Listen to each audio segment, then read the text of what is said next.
మీకు దేవుడైతే చూస్తారు పిల్లలు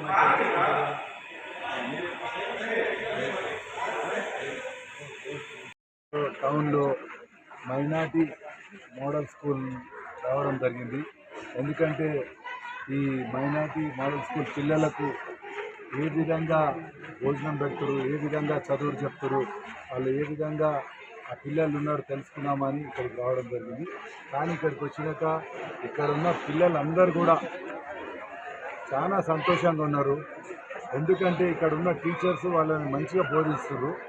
అదేవిధంగా ఇక్కడ ఫుడ్ కూడా మేము ఆ కిచెన్లోకి పోయి కూడా ఇప్పుడు డైనింగ్ హాల్లోకి పోయి కూడా చూసొచ్చాం. చాలా అంటే చాలా బాగుంది. చెప్తే అసలు ఆ బియ్యం చూసేదైతే మా ఇంట్లో ఉన్నదానికన్నా మంచి బియ్యం ఉంది ఇక్కడ. అంటే ఈ విధంగా ప్రభుత్వం పిల్లలకు మంచి ఆహారంతో పాటు మంచి చదువు చెప్పిస్తే రేపు వాళ్ళు మన రాష్ట్ర సంపదనే కాదు దేశ సంపద అందరికీ సేవ చేసి వాళ్ళ కుటుంబాలు కూడా మంచిగా చదువుకుంటే బాగుపడతాయి అనే ఆలోచనతో పిల్లలందరూ కూడా బాగా చదువుకుంటారు. వాళ్ళకి ఏం తక్కువైనా ఎప్పుడైనా ఈ ప్రభుత్వం అండగా ఉంటుంది. ఈ ప్రభుత్వం పిల్లలే దేవుళ్ళగా భావిస్తూ వాళ్ళు మంచిగా చదువుకోవాలి, వాళ్ళు మంచి ఆహారంతో మంచి హెల్తీగా ఉండాలనే ఆలోచనతో కూడా ప్రభుత్వం ఉన్నది.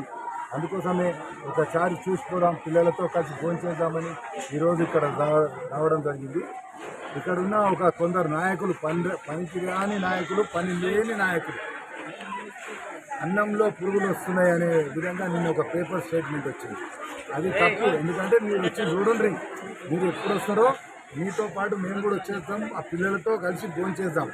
నిజంగానే అక్కడ ఏమన్నా తక్కువ ఉంటే మీరు అడ్వైజ్ చేయరు.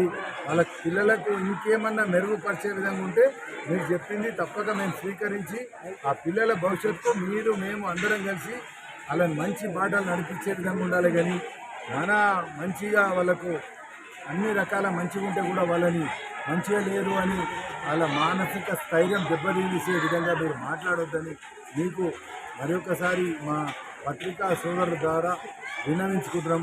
అదేవిధంగా ఇక్కడ ఉన్న సార్లు కూడా మేము వచ్చే వరకల్లా 2 సార్లు పిల్లల గురించి సండే అయినా కానీ వాళ్ళ బాగోగులు చూసుకునే విధంగా ఉన్నారు. అదేవిధంగా ఇక్కడ హాస్టల్ వార్డెన్ కూడా మేము రాగానే ఇక్కడ ఉండి పిల్లలకు ఏ విధంగా వాళ్ళని సొంత పిల్లల్లాగా చూసుకొని వాళ్ళని ఒక మంచి భవిష్యత్తు చూపెట్టే విధంగా ఇక్కడ ఉన్న వార్డెన్ కానీ అధ్యాపకులు కానీ అందరూ కూడా పనిచేస్తున్నందుకు వాళ్ళని కూడా మేము ఒక్కటే కోరుతున్నాం. ఈ పిల్లలు ఏ విధంగా అవుతారో మీరు కూడా మీ పిల్లల్ని ఏ విధంగా చూసుకుంటారో, ఏ విధంగా చదువుతారో, ఏ విధంగా తీర్చిదిద్దాలని ఆలోచిస్తారో వీళ్ళందరూ కూడా మీ పిల్లలు అనుకొని మీకు ప్రభుత్వం నుంచి ఏదైనా తక్కువ ఉంటే మాకు చెప్పండి. తప్పక ప్రభుత్వం ద్వారా అవన్నీ సమకూర్చే విధంగా మేము ప్రయత్నం చేస్తాము.